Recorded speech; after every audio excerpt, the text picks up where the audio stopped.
اعوذ باللہ من الشیطان الرجیم بسم اللہ الرحمن الرحیم۔ روایت ہے کہ جب نمرود نے اپنی ساری قوم کے روبرو حضرت ابراہیم علیہ السلام کو آگ میں پھینک دیا تو زمین و آسمان کی تمام مخلوقات چیخ مار مار کر بارگاہ خداوندی میں عرض کرنے لگی کہ اے خدا، تیرے خلیل آگ میں ڈالے جا رہے ہیں اور ان کے سوا زمین میں کوئی اور انسان تیری توحید کا علم بردار اور تیرا پرستار نہیں، لہٰذا تو ہمیں اجازت دے کہ ہم ان کی امداد و نصرت کریں۔ تو اللہ تعالیٰ نے فرمایا کہ ابراہیم علیہ السلام میرے خلیل ہیں اور میں ان کا معبود ہوں، تو اگر ابراہیم تم سب سے فریاد کر کے مدد طلب کریں تو میری اجازت ہے کہ سب ان کی مدد کو جاؤ، اور اگر وہ میرے سوا کسی اور سے مدد طلب نہ کریں تو تم سب سن لو کہ میں ان کا دوست اور حامی و مددگار ہوں، ان کا معاملہ میرے اوپر چھوڑ دو۔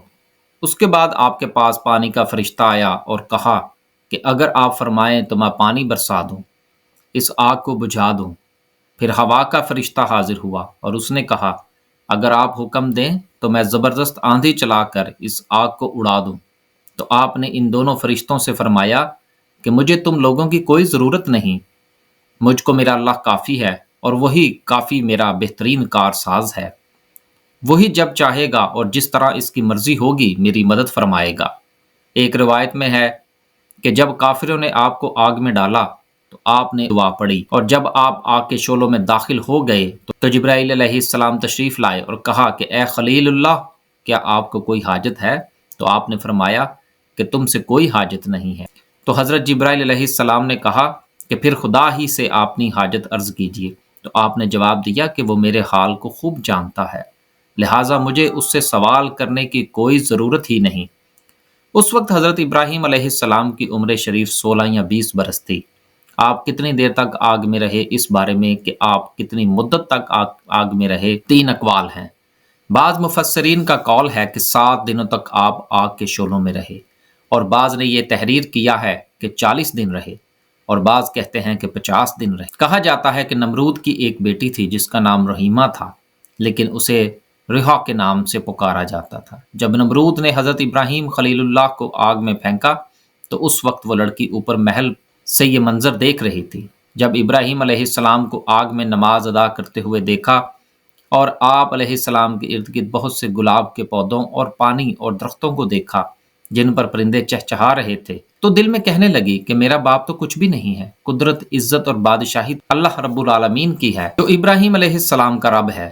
میرا والد تو جھوٹا اور عاجز ہے، آدمی کو ہلاک کرنے پر بھی قادر نہیں۔ وہ یہ سوچتی ہوئی اکیلی ہی اپنے محل سے نکلی اور اس کے قریب آ گئی اور کہنے لگی اے میرے باپ، تو کب تک جھوٹے دعوے کرتا رہے گا؟ کیونکہ خدائی اور قدرت و طاقت تو اس خدا کے لیے ہے جس نے ابراہیم علیہ السلام کے لیے آگ میں گلاب کے پھول، سبزہ باغات اور بہتا دریا پیدا کر دیا۔ بادشاہی تو اس کی ہے، تیری کیا بادشاہی ہے؟ تو ایک آدمی کو تکلیف پہنچانے سے عاجز ہے اور اس پر قادر نہیں۔ ساتھ ہی اس نے کلمہ پڑھا، اور اس کا لعنتی باپ یہ بات سن کر غصے میں آ گیا اور اسے کہنے لگا اپنے دین سے پھر جا، اپنی جان پر ظلم نہ کر، ورنہ میں تجھے ایسی سزا دوں گا کہ دنیا والے اس سے عبرت حاصل کریں گے۔ اس نے کہا میں دین حق کو ہرگز نہیں چھوڑوں گی اور نہ ہی اپنے رب کی نافرمانی کروں گی، تو جو چاہے کر لے۔ اس نے یہ سن کر اپنے کارندوں کو حکم دیا تو انہوں نے اس کے کپڑے اتار دیے اور اسے پیٹنا شروع کر دیا، لیکن وہ اپنے دین سے نہ پھری۔ پھر نمرود نے اس کے دونوں ہاتھ کاٹ دیے، لیکن اس اللہ کی بندی نے اف تک نہ کیا۔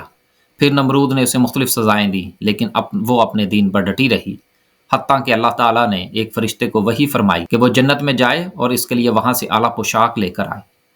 وہ فرشتہ پوشاک لے کر اس کے پاس گیا اور وہ پوشاک اس کو دے دی، اور ساتھ ہی اپنے نورانی پر اس کے بدن پر ملے تو اس کے تمام زخم اللہ کے حکم سے درست ہو گئے۔ اس نے پوشاک پہنی، پھر ایک تیز ہوا آئی اور اسے اڑا کر انجام مقام پر لے گئی، جس کے بارے میں اللہ بہتر جانتا ہے۔ بے شک اللہ تعالیٰ اپنے نیک بندوں کے ساتھ ہمیشہ رہتا ہے۔ اللہ تعالیٰ ہمیں بھی نیک کام کرنے کی توفیق عطا فرمائے۔ ایسی مزید ویڈیو دیکھنے اور سننے کے لیے ہمارے چینل کو لائک اور سبسکرائب کریں۔ اللہ حافظ۔